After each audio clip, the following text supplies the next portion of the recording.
Good morning, everyone. My name is Akil Davis, Assistant Director in Charge of FBI Los Angeles. I'm going to announce our speakers in order. It will be First Assistant United States Attorney Bill Asaley, myself, then Chief of Police Jim McDonald, Sheriff Robert Luna, and then Chief of Police for Palm Springs Police Department. So without further, I'm going to turn over to the United States Attorney. Thank you.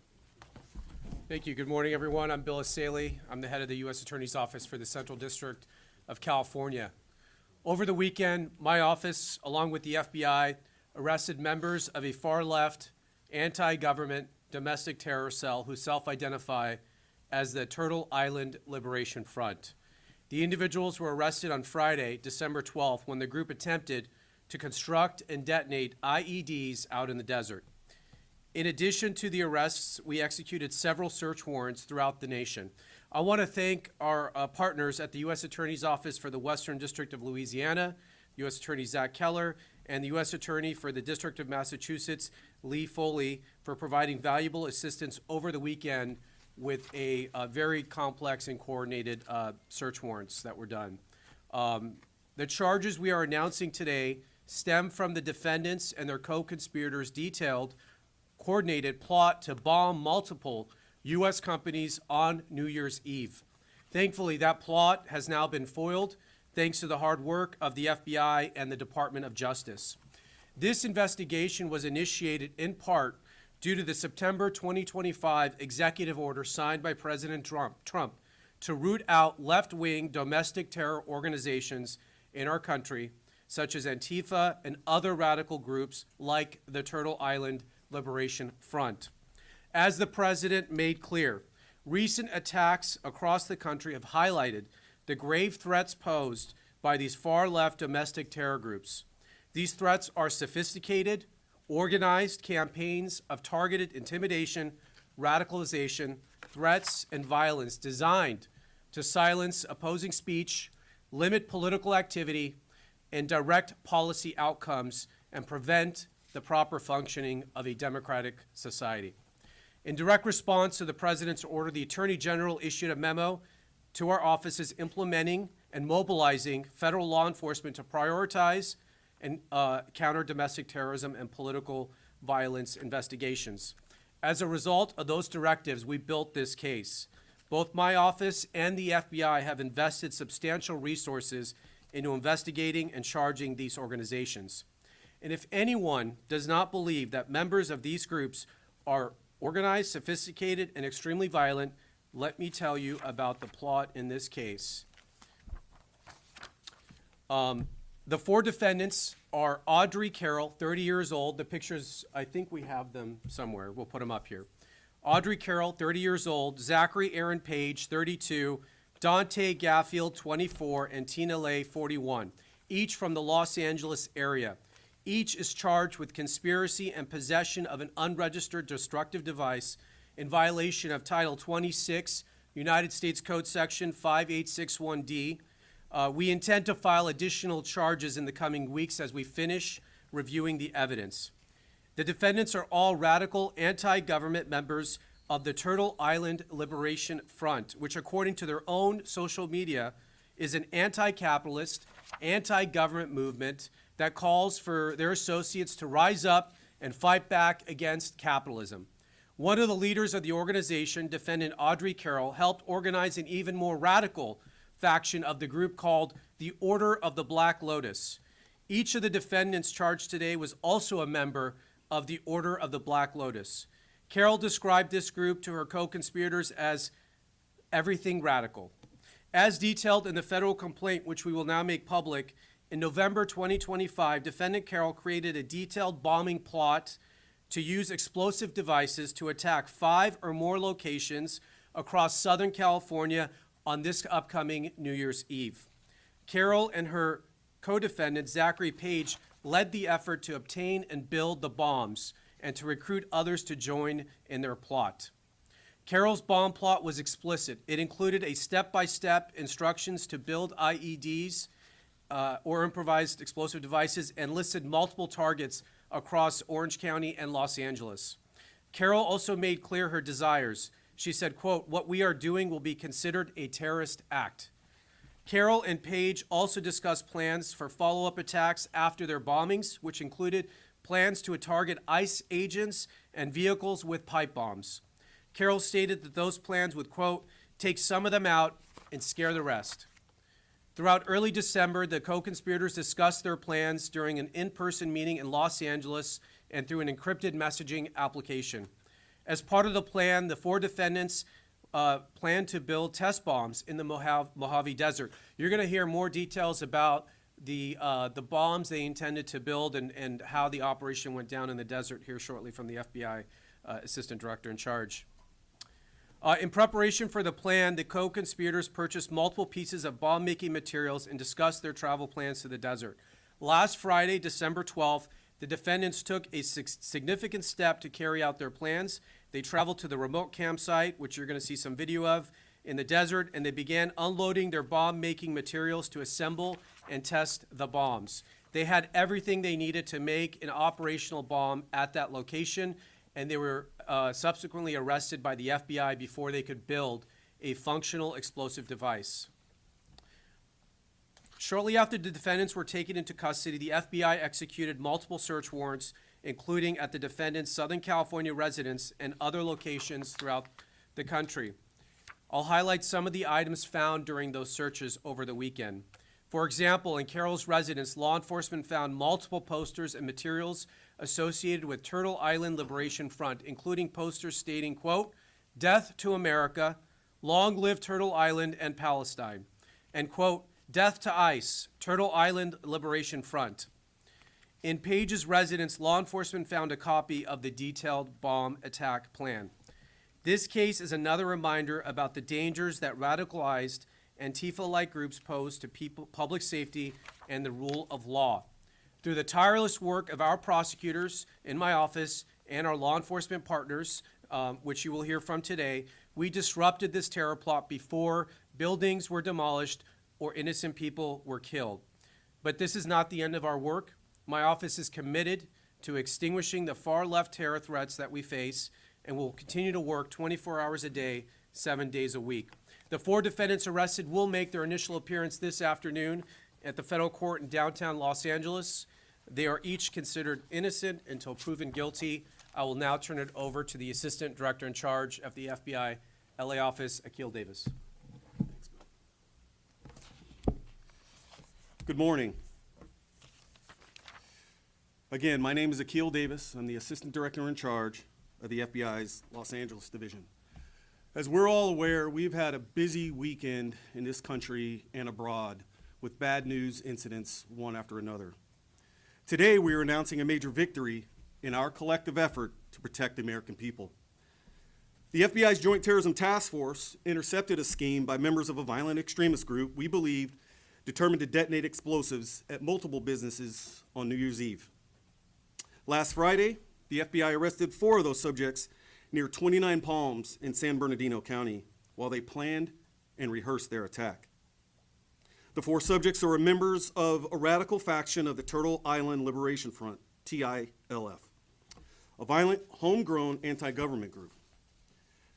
The subject arrested envisioned planting backpacks with improvised explosive devices to be detonated at multiple locations in Southern California, targeting U.S. companies. These bombs were to blow up at the same time on midnight this New Year's Eve. The plan stated that the IEDs would be complex pipe bombs. It included instructions on how to manufacture the bombs and contained guidance on how to avoid leaving evidence behind that could be traced back to them. Our investigation uncovered evidence in that the group would test the explosives in the desert, and we're going to show footage of that here in a second. We learned that the alleged co-conspirators had recently started acquiring precursor chemicals and other items necessary to accomplish this task. In recent days, the alleged co-conspirators discussed plans to travel to the desert on the 12th to detonate the explosives. Knowing this, the FBI's JTTF and the FBI Los Angeles field office staged multiple SWAT teams, special agent bomb technicians, our evidence response team, along with the FBI's elite hostage rescue team in the desert to disrupt this plan before any harm could occur. Because of this, we were able to disrupt their plan All 4 group members were taken into custody without incident. The TILF Instagram account publicly posts content that advocates for violence against United States officials.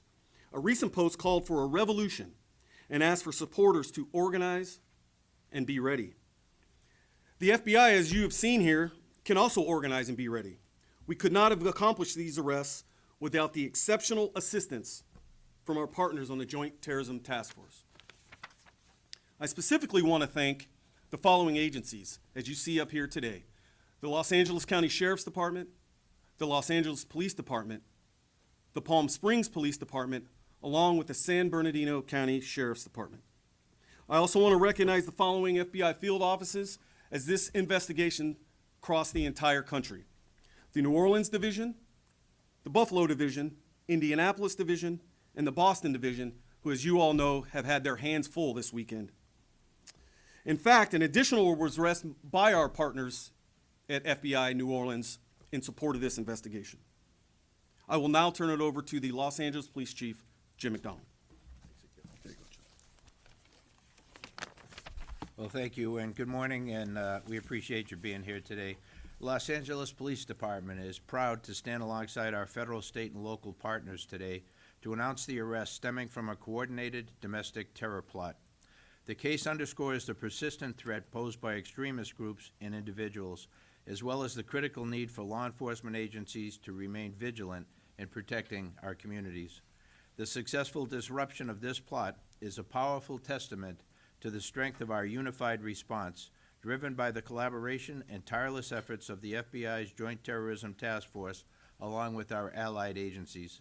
Together, we have prevented a potential tragedy and reaffirmed our shared commitment to safeguarding our communities. I want to personally thank the dedicated men and women from every agency involved.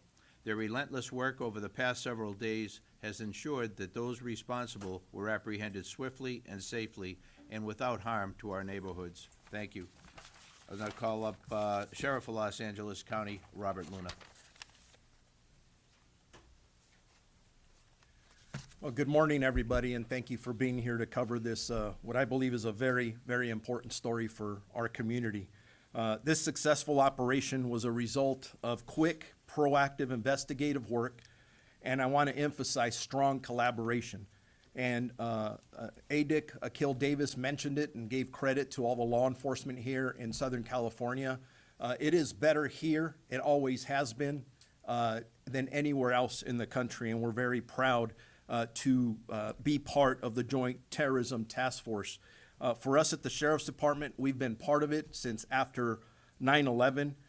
Their ability to share intelligence across multiple agencies, investigating threats like this one, is second to none anywhere else. The way we coordinate with partner agencies and act quickly was critical to the success of this operation. And like I said before, there's no other area like here in LA County with our partnership that has been here for years with the FBI and LAPD and the other law enforcement agencies around us.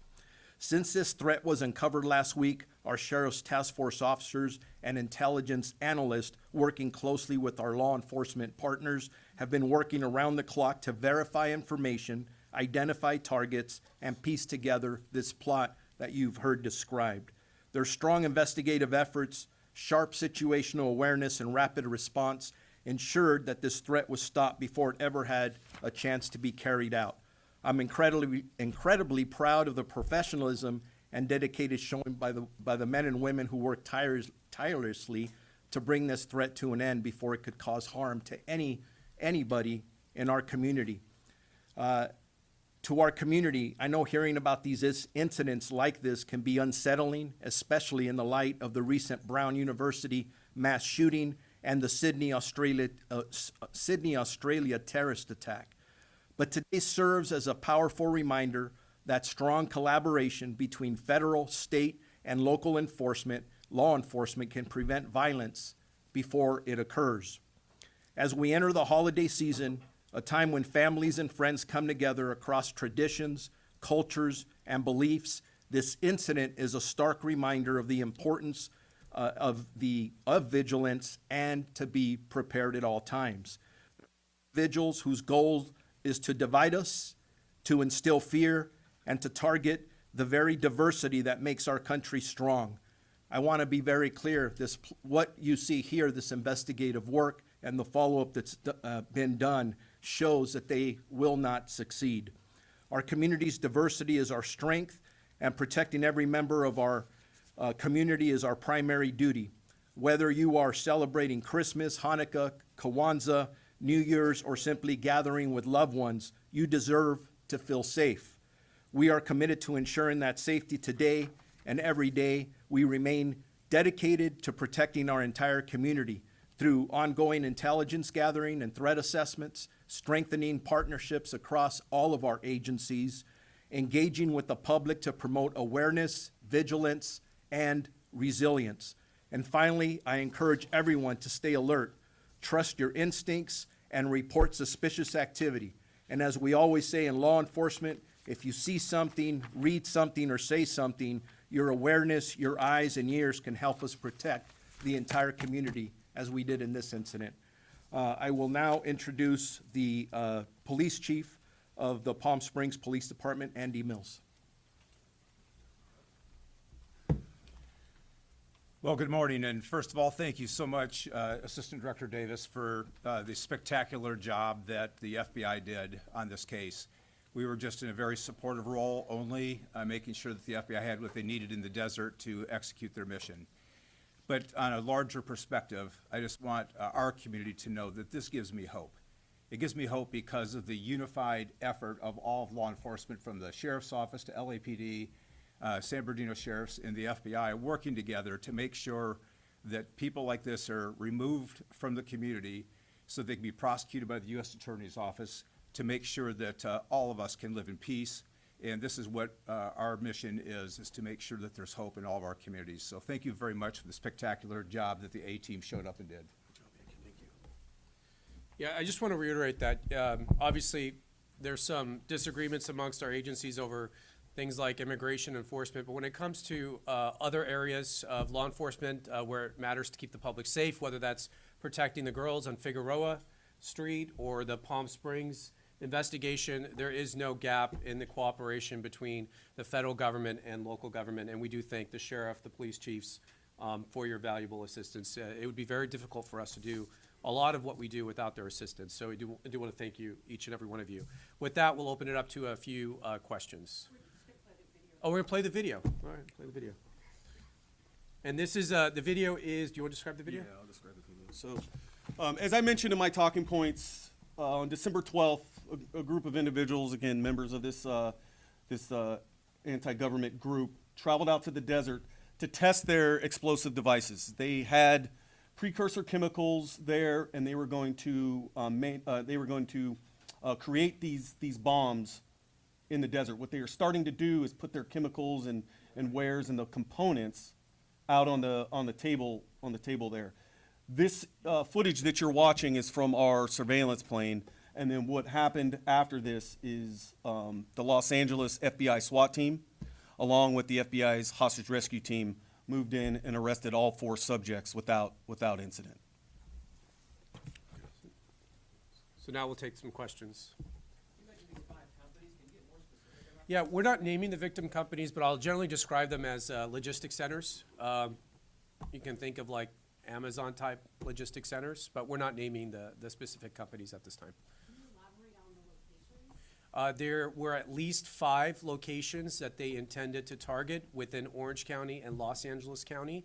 Again, we're not giving out the specific sites, but they were willing and wanting to do more if they could recruit more members to their radical efforts there.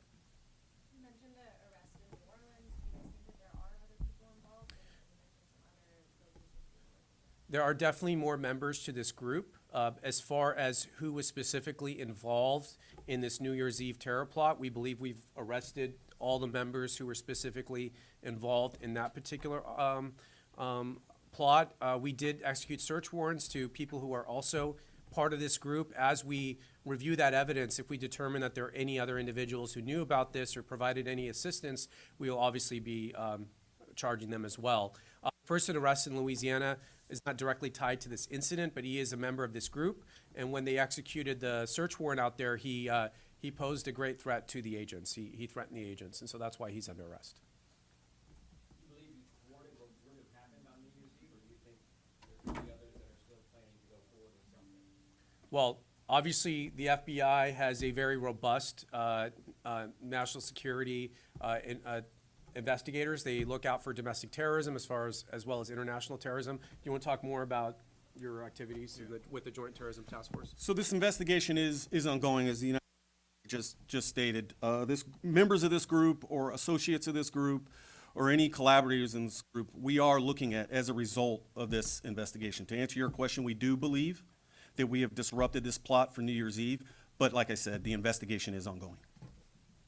As far as, we're always looking. We're always looking for other people who might be plotting or doing this. And let this be a warning. If you can avoid being detected by the FBI or the federal government, if you think you're going to be able to design one of these plots, think again. We have very sophisticated, experienced agents, and we will find you, and we will infiltrate you, and we will arrest you, as we did with this group. They didn't see it coming, and each and every one of them is right now in custody. So we're very proud of the work done by the agents. Yes, any other questions? The name Verdun, because Operation Verdun, what's the relationship? I'm The name of the operation? Yeah, Oh. just the name. It's just a name. Looks like one of the names is missing from the, people who were arrested. Are you able to check that out? Yeah, why is that name off? I think that was a, that's Page. Zachary Aaron Page, 32. Okay. Any other questions?